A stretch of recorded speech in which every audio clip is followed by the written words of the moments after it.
ओम श्री परमात्मने नमः। जय माता शैलपुत्री की। वंदे वांछित लाभाय चंद्रार्थ कृत शेखराम। वृषारूढ़ा शूलधरा शैलपुत्री यशस्विनीम। माँ दुर्गा अपने पहले स्वरूप में शैलपुत्री के नाम से जानी जाती हैं।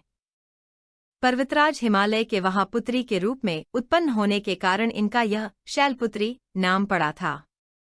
वृषभ स्थिता इन माताजी के दाहिने हाथ में त्रिशूल और बाएं हाथ में कमल पुष्प सुशोभित है। यही नव दुर्गाओं में प्रथम दुर्गा है।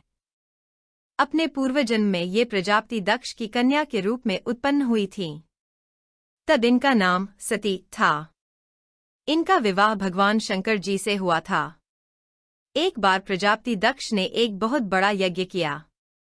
इसमें उन्होंने सारे देवताओं को अपना अपना यज्ञ भाग प्राप्त करने के लिए निमंत्रित किया, किंतु शंकर जी को उन्होंने इस यज्ञ में निमंत्रित नहीं किया। सती ने जब सुना कि हमारे पिता एक अत्यंत विशाल यज्ञ का अनुष्ठान कर रहे हैं, तब वहां जाने के लिए उनका मन विकल हो उठा। अपनी यह इच्छा उन्होंने शंकर जी को बताई। सारी बातों पर विचार करने के बाद उन्होंने कहा, प्रजापति दक्ष किसी कारणवश हमसे रुष्ट हैं। अपने यज्ञ में उन्होंने सारे देवताओं को निमंत्रित किया है। उनके यज्ञ भाग भी उन्हें समर्पित किए हैं, किंतु हमें जानबूझकर नहीं बुलाया है। कोई सूचना तक नहीं भेजी है। ऐसी स्थिति में तुम्हारा वहां जाना किसी प्रकार भी श्रेयस्कर नहीं होगा। शंकर जी के इस उपदेश से सती का प्रबोध नहीं हुआ। पिता का यज्ञ देखने, वहां जाकर माता और बहनों से मिलने की उनकी व्यग्रता किसी प्रकार भी कम न हो सकी। उनका प्रबल आग्रह देखकर भगवान शंकर जी ने उन्हें वहां जाने की अनुमति दे दी। सती ने पिता के घर पहुंचकर देखा कि कोई भी उनसे आदर और प्रेम के साथ बातचीत नहीं कर रहा है। सारे लोग मुंह फेरे हुए हैं। केवल उनकी माता ने स्नेह से उन्हें गले लगाया। बहनों की बातों में व्यंग्य और उपहास के भाव भरे हुए थे। परिजनों के इस व्यवहार से उनके मन को बहुत क्लेश पहुंचा। उन्होंने यह भी देखा कि वहां चतुर्दिक भगवान शंकर जी के प्रति तिरस्कार का भाव भरा हुआ है। दक्ष ने उनके प्रति कुछ अपमानजनक वचन भी कहे। यह सब देखकर सती का हृदय क्षोभ, ग्लानि और क्रोध से संतप्त हो उठा। उन्होंने सोचा, भगवान शंकर जी की बात न मान, यहाँ आकर मैंने बहुत बड़ी गलती की है। वह अपने पति भगवान शंकर के इस अपमान को सह न सकीं।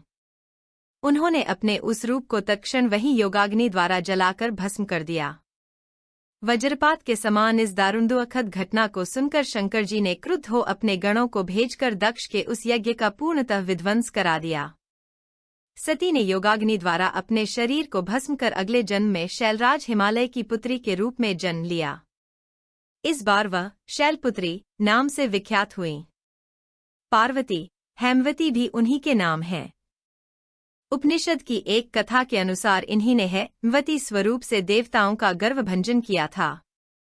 शैलपुत्री देवी का विवाह भी शंकर जी से ही हुआ। पूर्व जन्म की भांति इस जन्म में भी वह शिवजी की अर्धांगिनी बनी। नव दुर्गाओं में प्रथम शैलपुत्री दुर्गा का महत्व और शक्तियां अनंत हैं। नवरात्र पूजन में प्रथम दिवस इन्हीं की पूजा और उपासना की जाती है। इस प्रथम दिन की उपासना में योगी अपने मन को मूलाधार चक्र में स्थित करते हैं। यहीं से उनकी योग साधना का प्रारंभ होता है। जय माता शैलपुत्री की। जय माता शैलपुत्री की। जय माता शैलपुत्री की। सभी नवरात्रि में माता की कथा सुनने के लिए हमारे चैनल को लाइक करें, शेयर करें और सब्सक्राइब करें।